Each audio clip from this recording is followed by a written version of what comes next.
Bonjour à tous, Sébastien pour We Are FPV Community. Donc aujourd'hui je vais vous parler du trempage V de chez Immersion RC. Donc le V2 évidemment, on va pas refaire une vidéo sur le V1, ça sera pas intéressant. Donc on va voir les modifications qui ont été apportées. Bon, on va faire un petit tour de la boîte. Donc je pense que pour des coûts éventuels, ils n'ont pas fait refaire les boîtes. Parce que bon, vous voyez, trempage V V1. Hop, toujours 4S capables.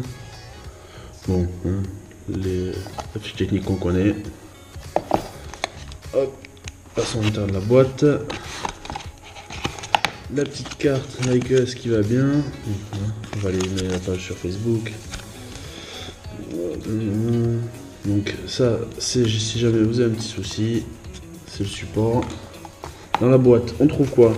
Donc le trempage VV2 de 6 à 18 volts, la puce NFC, donc bon, câbles silicone qui sont vraiment de très belle facture. Bon, sur la boîte, pour les inquiets, c'est V1, mais sur le trempage HV, pardon, c'est bien le V2, donc trempage V, je sais pas si on va voir si ça va faire la mise au point, des reflets peut-être, donc là c'est trempage V.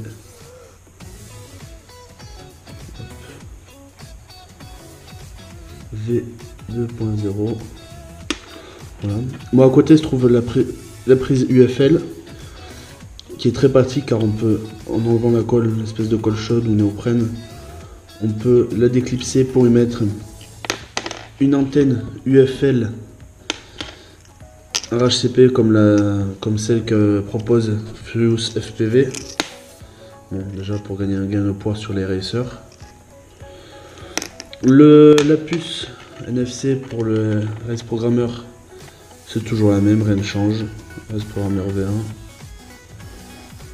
Ok, il passe. Bon. Rien de bien transcendant là-dessus. Toujours les mêmes prises. Dans la boîte,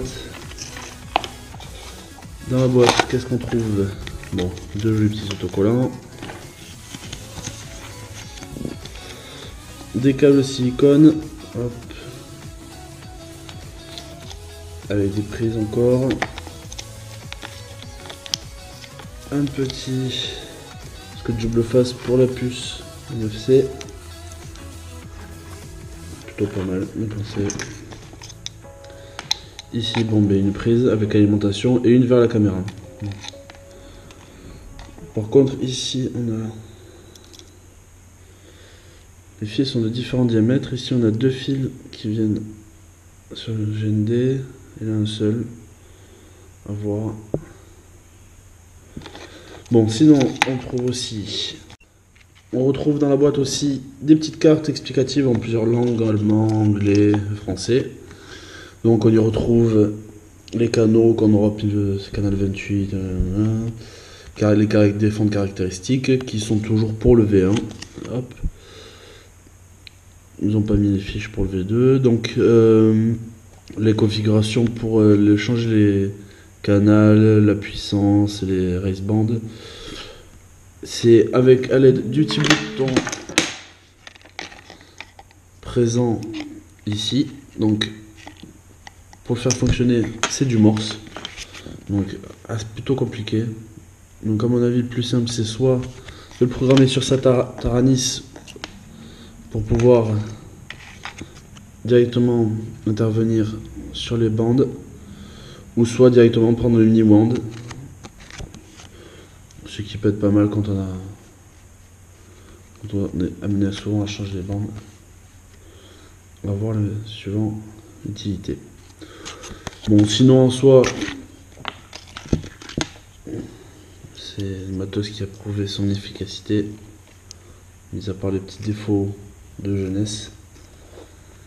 Mais je pense qu'ils ont vraiment fait un bond dans le futur avec ça. Ça va vraiment faciliter les courses de drone racer. Donc c'était Bastien pour We Are FPV Community. A très bientôt et bonne soirée.